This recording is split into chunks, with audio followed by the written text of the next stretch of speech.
Es una situación que pocos pilotos experimentarán. Si no haces lo que te digo, te juro que vamos a volar este avión. Los aviones siempre son un objetivo para el sabotaje, porque son un evento espectacular, una noticia internacional. Secuestradores delirantes. Llévanos a Australia. No nos alcanza el combustible para llegar a Australia. Explosivos a bordo. Creo que fue una bomba. Busco a LAM 470. ¿Los han contactado? O un tripulante preocupado. ¡Abre la puerta! ¿Qué está haciendo? El causar daño deliberadamente a un avión es algo que verdaderamente no entiendo. Los investigadores deben ver el caso de 3 vuelos víctimas de actos de sabotaje. ¡Mayday! ¡Mayday! ¡Subiendo! Torre de control. Vamos en curso de colisión. Repito, curso de colisión. Mayday. Informe especial. Estas son historias reales basadas en reportes oficiales y relatos de testigos. Sabotaje. El vuelo 961 de Ethiopian Airlines se prepara para ir de Addis Abeba a Costa de Marfil.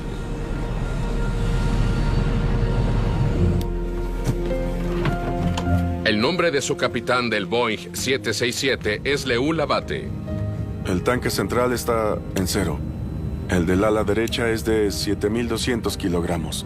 Combustible total, 14.500 kilogramos. Revisado. Es un piloto experimentado con más de 11.000 horas de vuelo. Despejado.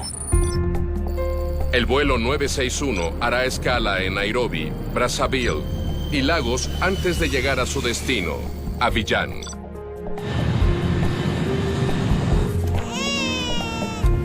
Hay 175 personas en el vuelo, incluyendo al empresario keniano Michael Odenyo. Me pasé todo el viernes intentando subir ese vuelo.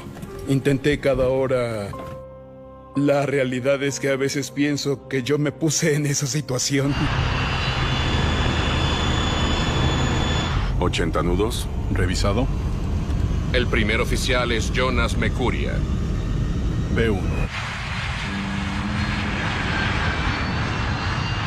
Despegamos. Los cielos estaban despejados. Todo iba bien.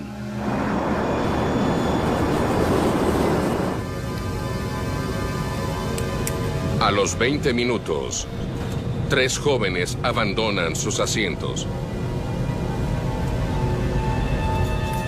Oí un ruido atrás.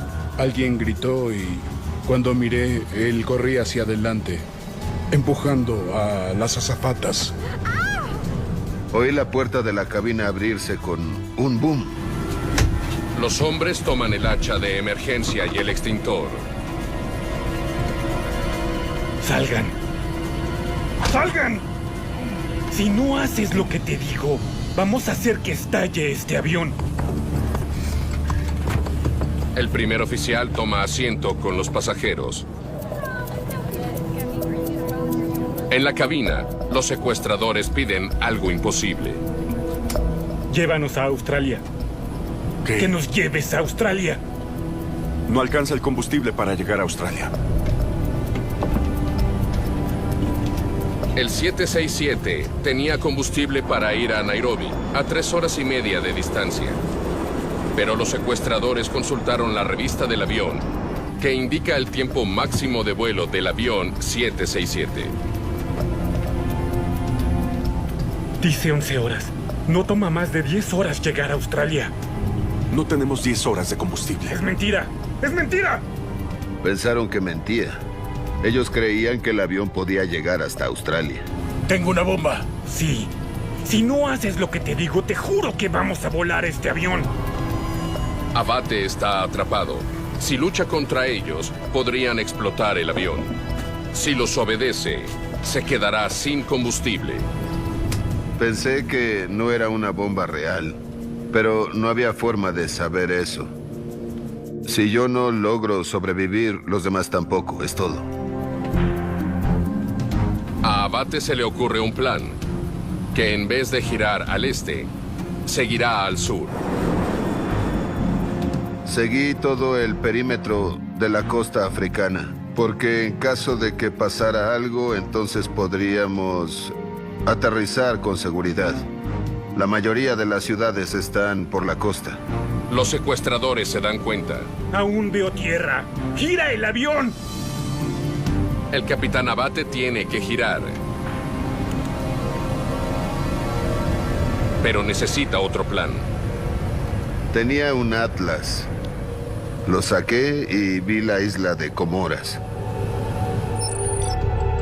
Las Comoras están entre el continente africano y la isla de Madagascar. Podría aterrizar ahí antes de quedarse sin combustible.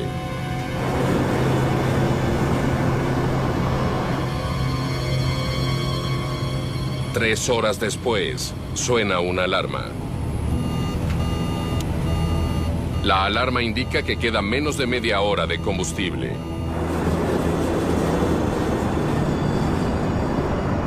Tengo que avisar a los pasajeros. Eso no es necesario. ¿Sabes qué es lo que quiero avisarles? Está fuera de mi control. El avión se va a estrellar. ¿Acaso te quieres morir? Aún así moriremos. ¿Entonces deberíamos de matarte? ¡Cierra la boca! Por favor, déjame intentar aterrizar. Nos enterrarán juntos. El vuelo 961 se acerca a las Comoras. El combustible se estaba agotando. En ese momento decidí que no iríamos más lejos. Así que empecé a rodear esa zona. A casi 12 kilómetros, el motor derecho se detiene.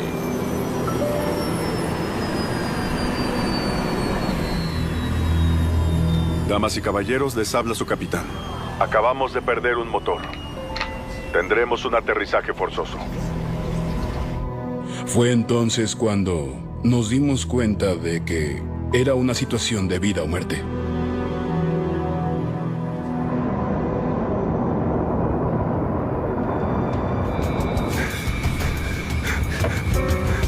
Los secuestradores intentan seguir volando, pero por accidente desconectan el piloto automático. Le pedí a Dios que salvara a los pasajeros. El capitán Abate retoma el control. Damas y caballeros, su atención, por favor, abróchense los cinturones. No entren en pánico. El avión se queda sin combustible. ¿Quieres matar a todos? Guarda silencio y siéntate. ¿Qué? Olvídalo, ya no puedes amenazarme. El otro motor se detuvo y quedamos en silencio. Las luces parpadearon y se apagaron.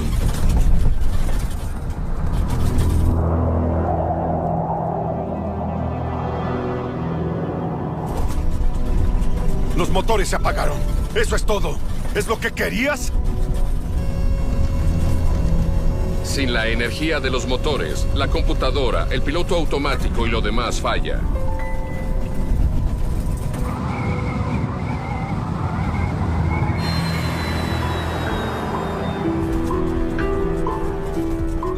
Como todo dejó de funcionar, significaba que no había energía eléctrica ni hidráulica.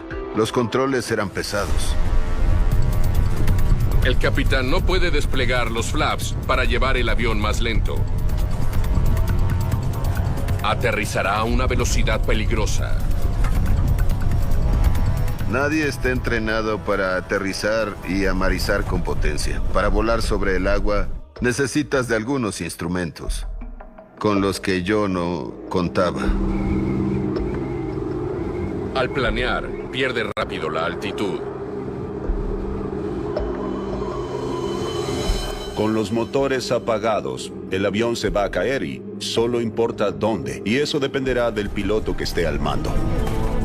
Es una situación que muy pocos pilotos experimentarán.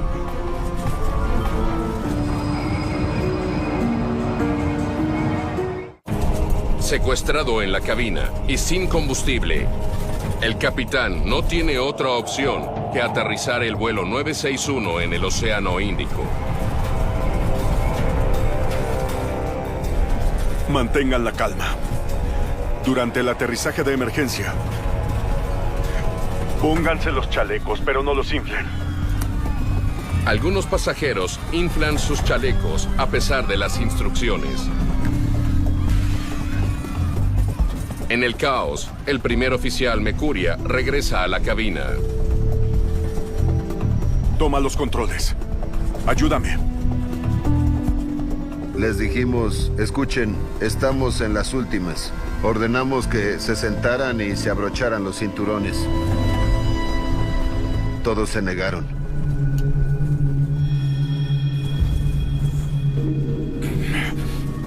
Jamás pensé en perder 2 motores y poder aterrizar en medio del océano. En un aterrizaje forzoso en el suelo, el avión tiene donde deslizarse.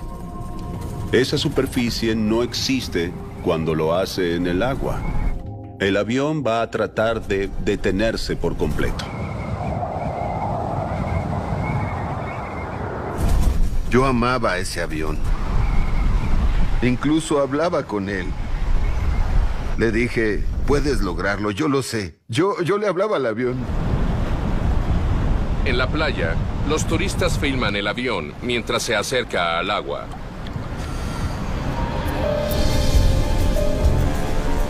El 767 golpea las olas a casi 400 kilómetros por hora.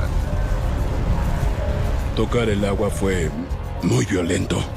Sentí que el avión no iba a resistir.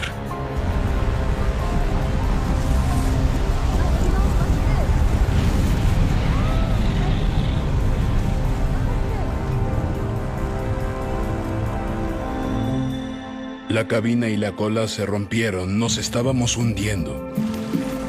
Y nos inundamos. Los sobrevivientes del impacto inicial luchan por escapar de los restos. Mientras se inundaba, los que tienen los chalecos inflados quedan atrapados. El chaleco salvavidas te mantiene a flote o te impulsa hacia arriba, y eso puede dificultar levantarse del asiento.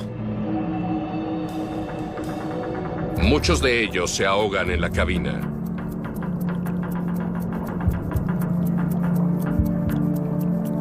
Miré a la parte de atrás del avión. Alcancé a ver una luz y nadé en esa dirección. Yo le dije al copiloto que saliera, pero ya no estaba. Entonces pensé que yo debía salir. Miré alrededor, vi a la gente, los salvavidas y los escombros, asientos rotos, cadáveres flotando. Los lugareños y los turistas corren para ayudar. Para muchos es tarde.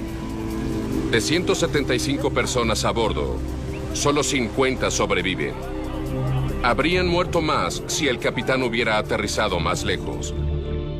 Una vez que el capitán tomó la decisión, lo mejor que pudo hacer fue mantener el avión cerca de la tierra lo más posible. Además, intentó aterrizar lo más suave posible. En el último momento, giró el avión para aterrizar en paralelo a las olas y no estrellarse con ellas. En cuanto el avión tocó el agua, quedó fuera de su control. El ala izquierda se hundió en el agua. El motor del ala izquierda del 767 fue el primero en hundirse. Finalmente, el ala dentro del agua provocó que el avión se volteara. Fue mucha energía y se disparó muy rápido. Esto causó una secuencia de ruptura. La nave se rompió en 4 o 5 pedazos y causó muchas muertes. Los 3 secuestradores murieron. No pertenecían a organizaciones terroristas o políticas. Sus motivos son un misterio. Nos enterrarán juntos. Durante la historia, los aviones han sido saboteados y secuestrados. La seguridad en los aviones y en las aerolíneas ha cambiado mucho en las últimas 2 décadas. La cabina cerrada con llave es una de las cosas que nos protege. Desde el 11 de septiembre, las aerolíneas previenen el acceso no autorizado a la cabina.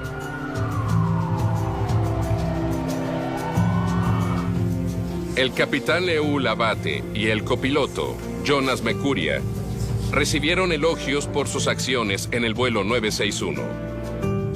Tuve la oportunidad de conocer al piloto de ese vuelo. Nos contó cómo suplicaba a los secuestradores mientras todo fallaba y se quedaban sin combustible. Y que mantenía la esperanza de aterrizar. Pero se le acabó. Estaba encerrado y se le rompió el corazón. Realmente es un buen piloto. Hizo todo lo posible por salvar a todos. Lo recordaré siempre. Cuando se derriba un avión en el Mediterráneo, los investigadores se enfrentan a teorías contradictorias. 27 de junio de 1980. El vuelo 870 de Itavia Airlines vuela a 9.000 metros sobre el mar Mediterráneo. Buenas tardes, 870 al 290 sobre Puma. Autorizado, proceda con Latina, Ponza. Roma 870. El capitán Domenico Gatti y el primer oficial Enzo Fontana controlan el DC-9. El vuelo de Bolonia a Palermo dura 1 hora y media. A mitad del camino, el avión se encuentra con turbulencias. Trataremos de hacerlo por debajo. Del Roma 870, ¿se puede llegar a 250? Afirmativo. Pueden comenzar su descenso. Los pilotos piden cambio de nivel cuando se encuentran con turbulencias. Ellos lo hacen para no incomodar a los pasajeros.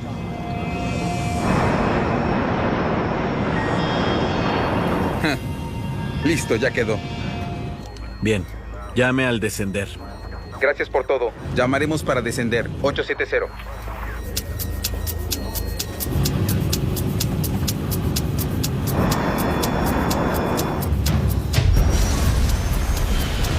De pronto, el avión se rompe en pedazos y sale del radar.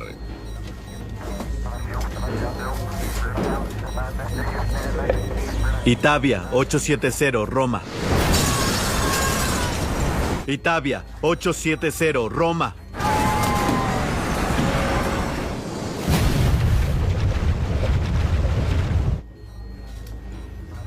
El 870 impacta en el mar Mediterráneo.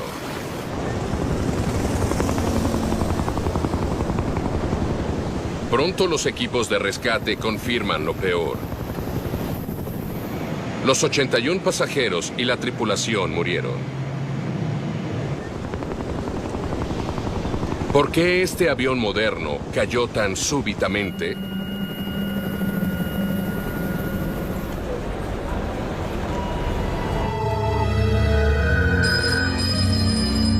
En la noche, en Roma, el reportero Andrea Purgatori consigue la primera pista. Pronto. De un controlador de tráfico aéreo. ¿De dónde sacó esos datos? Me dijo, no puedo hablar contigo mucho en este teléfono, pero no creas lo que dicen, porque el avión fue derribado por un misil. En los 80, el Mediterráneo era una zona militar. Italia y algunos países de la OTAN cruzan el mar de Libia, una nación gobernada por el dictador Muammar Gaddafi. Había una situación de tensión en el Mediterráneo. Era una zona muy tensa. Se esperaba una guerra. Purgatori publica una delicada teoría. Había ataques occidentales, tal vez franceses. Durante la guerra peleaban con aviones libios. Y el DC-9 estaba en el lugar y momento equivocados y fue golpeado por un misil.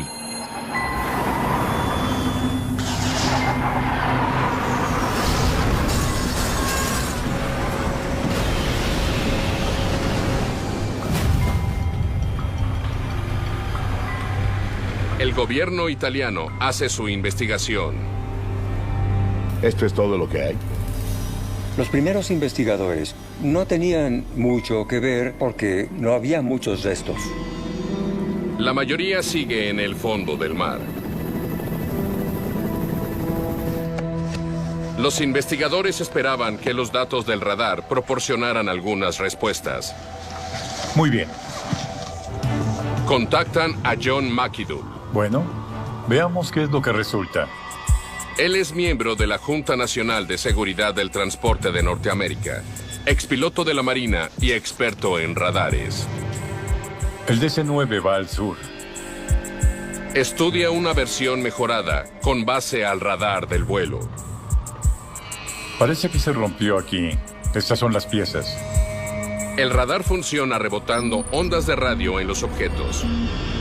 Si un avión explota, cada pieza crea su propia señal o retorno. Vaya, ¿qué tenemos en este lugar? McIdul detecta 3 señales no identificadas al oeste del vuelo. Llega a una gran conclusión. A esa altitud y a esa velocidad, sería uno de alta velocidad. Los pilotos de caza aparecen de pronto y sorprenden a su objetivo.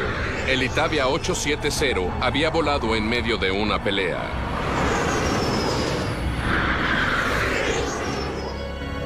Viniendo del oeste, a esa hora del día,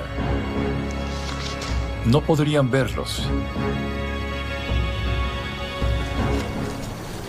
3 semanas después, aparecen los restos de un avión de combate libio al sur de Italia, que refuerzan la teoría del misil.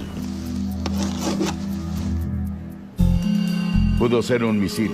Eso es lo que parece. Vamos a probarlo. En un hangar cerca de Roma, el equipo estudia los pocos restos que tienen. Encuentran restos de la galería alojados en un cojín del asiento trasero de la cabina. Si un misil impacta delante de un avión, la explosión vuela los restos hacia atrás. No prueba mucho. Es una idea convincente, pero con la mitad de los restos desaparecidos no es comprobable. Hay algunos restos y evidencia del radar, pero no es lo que les importaba en ese momento. La evidencia real son los pedazos del avión. Los investigadores analizan los fragmentos del Itavia en busca de explosivos. El análisis revela rastros de TNT en los restos. No determina el impacto de un misil, porque también podrían provenir de una bomba. Debemos recordar que en el país hemos tenido muchos episodios de terrorismo, atentados.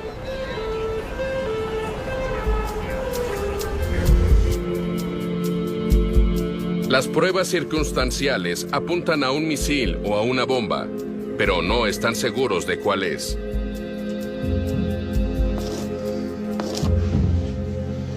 Debemos decir que no sabemos. Por 7 años, gran parte de los restos del vuelo 870 siguen en el fondo del mar Mediterráneo. Es muy raro tener tan poca certeza de un accidente. Por fin, el gobierno italiano inicia una investigación técnica completa del impacto. Otro salvamento recupera un 40% más de restos en el océano y reúnen a un grupo de expertos internacionales. Bien, pongamos todo esto por allá. Incluyendo al investigador británico Frank Taylor. Mientras el equipo reconstruye más del avión, Taylor estudia los datos del radar del día del accidente. Ahora, ahí está el vuelo 870. Quiere ver por sí mismo si hay pruebas de que había un avión de combate cerca. Ahora, elimina a todos los que solo sean ruido. Encuentra muchas señales no identificadas, aparte de las de los 3 aviones de combate identificados. Había muchos otros inexplicables rebotes no identificados.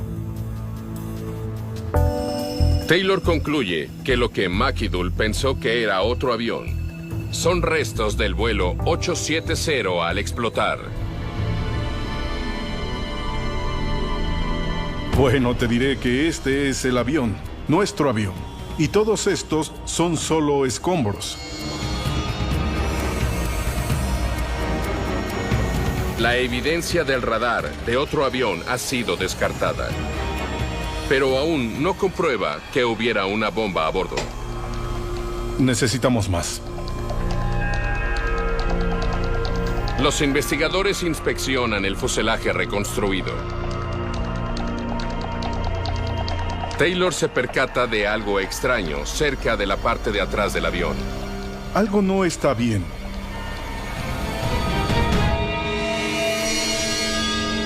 Los restos pequeños del avión en áreas intactas sugieren una reconstrucción defectuosa. Esos números traen algo a mi memoria. Recordé verlos en otro trozo con números escritos a lápiz. Tenía una vaga idea, pero no sabía dónde. Así que fui a buscar.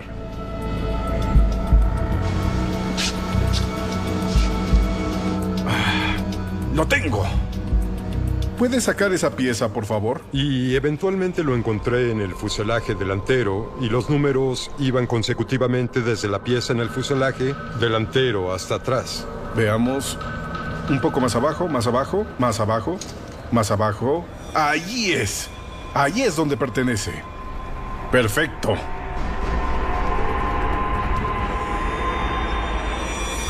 Cuando las piezas se colocan en el lugar correcto, la ubicación de la explosión se hace evidente. Examinan esa sección en busca de más pistas. Bueno, ¿qué tenemos aquí? Mira esto. Sí. Los investigadores descubren el lavabo trasero doblado hacia arriba, como si hubiera explotado.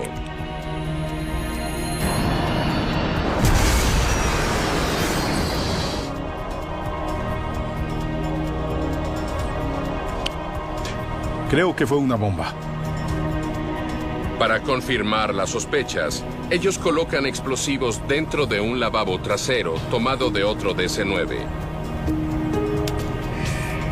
3, 2, 1. La explosión crea daños. Bueno, mira eso. Que son casi idénticos a los restos del baño del vuelo 870. Estábamos seguros. Sí, sin ninguna duda. Los investigadores ahora tienen evidencia de que una bomba fue colocada en el lavabo. Pones algo ahí, por la parte de atrás, tocando el fuselaje del avión. Con las pruebas nuevas, se tiene una imagen clara del último momento del vuelo. Itavia 870. Llame para descender. Gracias por todo. Llamaremos para descender. 870. ¿Qué? Fue una explosión cerca del pilón del motor del lado derecho. que provocó que el motor se desprendiera. En menos de 10 segundos, el avión se rompe y se hunde en el mar.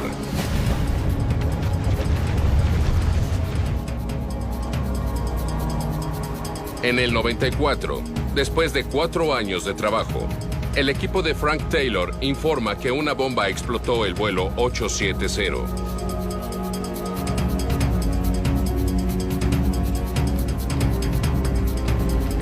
Pero en Italia, su conclusión es anulada.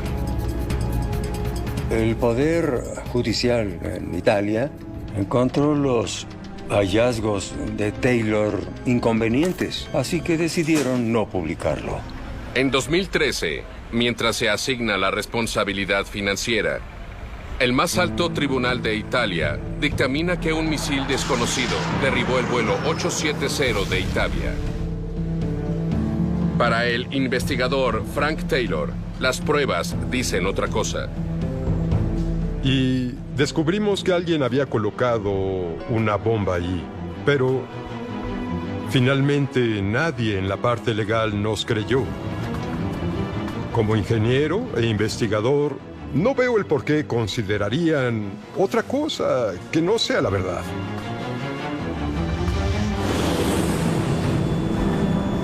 Pero si un avión cae en Namibia, las pruebas apuntan una verdad imposible de comprender. 29 de noviembre del 2013, Aeropuerto Internacional de Maputo en Mozambique. Preparado. LAM-470 listo para despegue. LAM-470 tiene permiso para despegar. Despegando Torre Maputo, LAM-470. Aquí vamos.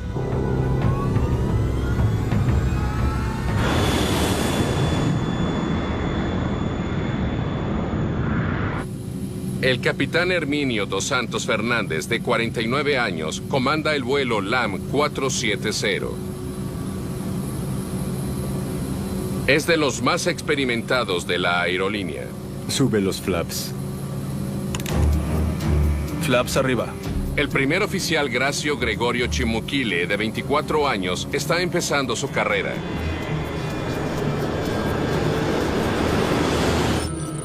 El destino del vuelo 470 es Luanda, en Angola. Y para llegar ahí, sobrevolarán Sudáfrica y Botsuana. Hay 27 pasajeros en el Embraer 190 de 2 motores. Gaborone a área de control, LAM-470.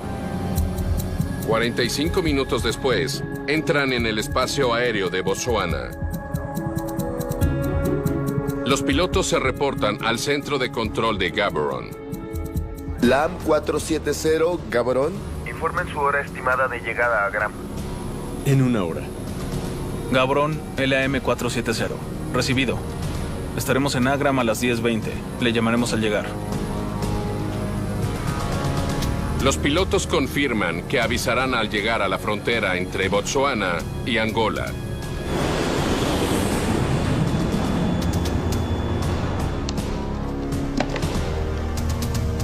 Pasa 1 hora desde que el control de Gaborone se comunicó con el vuelo 470.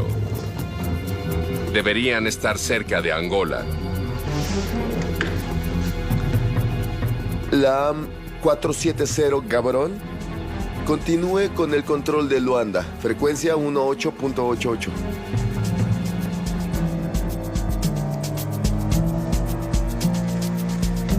LAM-470, ¿me copian?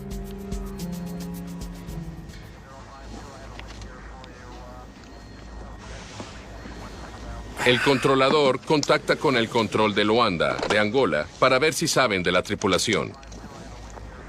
Hola, estoy buscando a LAM-470. ¿Los han contactado? No se han comunicado. El vuelo 470 ha desaparecido. Se notifica a los investigadores de los 3 países cercanos, Botsuana, Angola y Namibia. Empieza la búsqueda.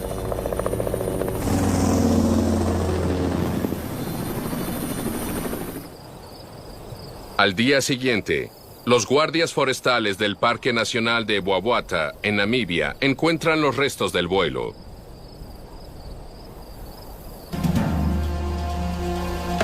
Los 27 pasajeros y la tripulación mueren.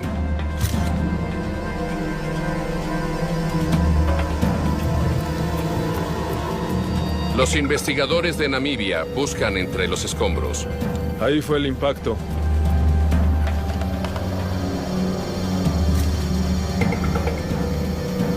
En el punto inicial del impacto, descubren dos fosas casi idénticas. Su distancia era casi la distancia entre los motores. Son idénticas. Estaba nivelado. Es una pista importante que revela cómo cayó el avión. El área es larga y estrecha. Indica que hubo un impacto a muy alta velocidad. No necesariamente con el avión fuera de control a la hora del impacto. Tal vez trataban de aterrizar. Para comprobarlo, el equipo ve el tren de aterrizaje. Retraídos. No fue un aterrizaje. Si intentaban aterrizar, ¿por qué venían tan rápido? Se obtendrán respuestas cuando recuperen los datos de las cajas negras. Se une Dennis Jones, de la Junta Nacional de Seguridad del Transporte de Norteamérica. Le intrigan las pruebas del accidente. El cráter es muy pequeño. No había un gran cráter. Todo sugiere que seguían teniendo un poco de control en el avión. Esto es desconcertante. Si los pilotos tenían el control del avión, ¿por qué se estrelló?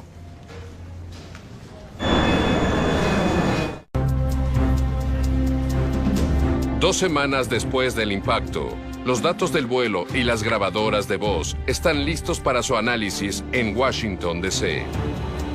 Gabrón LAM 470, recibido. Estaremos en Agram a las 10:20. Le llamaremos. Los investigadores escuchan algo que capta su interés. ¿Me permites? Voy al baño. ¿Tienes dos controles? Sin problemas. El capitán lo autorizó y el primer oficial se fue.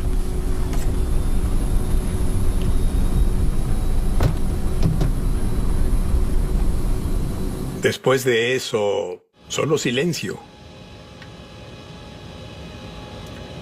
Pasaron minutos. 6 minutos de silencio en la cabina. Entonces... El primer oficial regresa.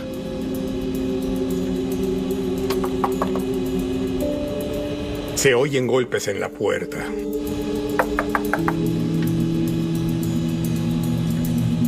No hubo respuesta.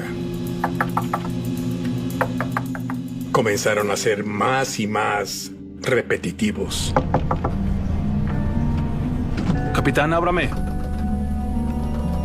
El primer oficial debería poder abrir la puerta con un código, pero no funcionó. Alta velocidad. ¿Qué sucede? ¿Qué es lo que está pasando? La grabación se vuelve inquietante. Tasa de descenso. Tasa de descenso. Tasa de descenso. Se escuchaba que el sistema automático de advertencia decía subir. Terreno. Hacienda. Hacienda. Hacienda.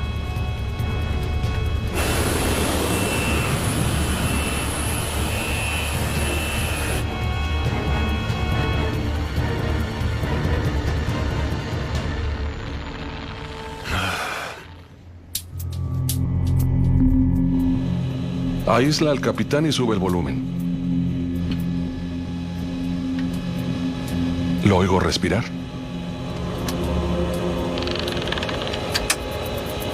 Espera. Ponlo otra vez. ¿Qué está haciendo? ¿Está ingresando datos? No escucharon ni una sola palabra de parte del capitán, ni para sí mismo. Se quedó en silencio. La grabación conduce a una sombría hipótesis. El capitán estrelló el avión a propósito. Para confirmarlo, recurren a los datos del vuelo. Estudian las instrucciones del piloto.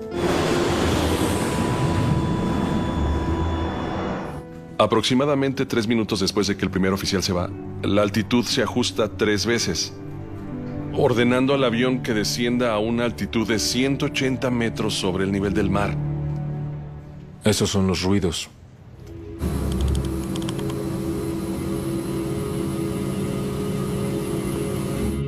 Esa altitud está muy por debajo del nivel de vuelo. El primer oficial regresó a la cabina.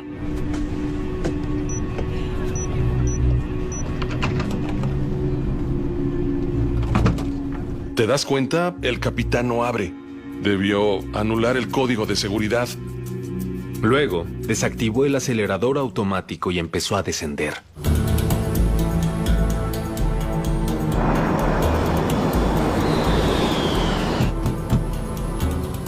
Le ordenó estrellarse al piloto automático.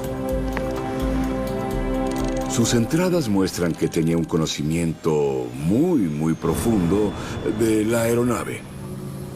Y debido a eso, tuvo un descenso muy suave y consistente desde el crucero hasta el suelo. Capitán. Capitán, abra la puerta. El equipo sabe que el capitán Fernández tardó menos de 15 minutos en sacar el avión de su altitud de crucero y estrellarlo.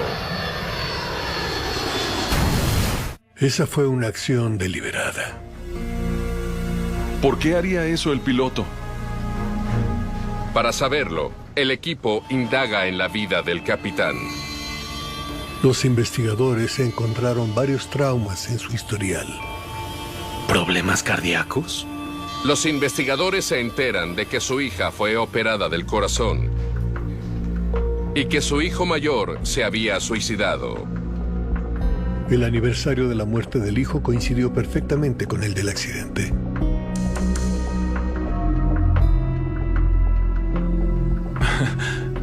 Hoy brilla el sol. Es un buen día. Sí, sí lo es. Es imposible determinar si esto fue un acto deliberado que se planeó antes del vuelo, tal vez. Fue algo que ocurrió durante el vuelo. La importante lección y la regla que surgió de esta y otras tragedias parecidas, en donde podía haber una sola persona en la cabina, es que en las principales aerolíneas ahora está prohibido que se deje a una sola persona en la cabina de mando.